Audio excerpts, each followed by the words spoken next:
Jenna had been looking forward to this getaway for months. The Airbnb she found was perfect, a quaint, old Victorian house nestled in a small town. The pictures showed antique furniture, lace curtains, and a fireplace that promised cozy evenings. The host, Eleanor, had stellar reviews praising her hospitality and the home's charming atmosphere. Jenna arrived on a rainy Friday evening.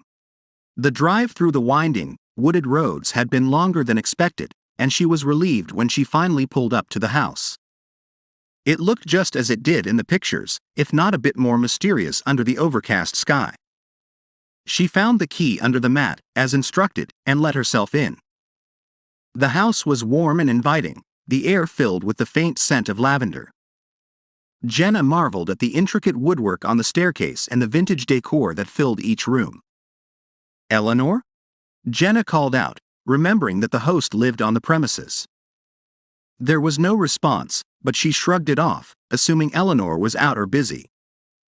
Jenna unpacked her bags in the guest bedroom, which was furnished with a canopy bed and a large, ornately framed mirror that seemed almost too grand for the space. As the evening wore on, Jenna settled into an armchair by the fireplace with a book. The crackling fire and the patter of rain against the windows created a perfect backdrop for relaxation. But just as she was getting lost in her book, she heard it, a soft humming, almost a lullaby, drifting through the house. Jenna set her book down, listening more intently. The humming continued, growing slightly louder. It seemed to be coming from upstairs. Curiosity piqued, she rose and made her way up the creaky staircase. The sound led her to a door at the end of the hallway. Gently, Jenna pushed the door open. Inside was a room she hadn't noticed in the listing photos. It was a small nursery, filled with old toys and a rocking chair that was gently swaying back and forth as if moved by an unseen hand. The humming stopped abruptly. "Hello?" Jenna's voice wavered. There was no answer, only silence. She took a cautious step inside, her eyes scanning the room. The air felt colder here, almost oppressively so.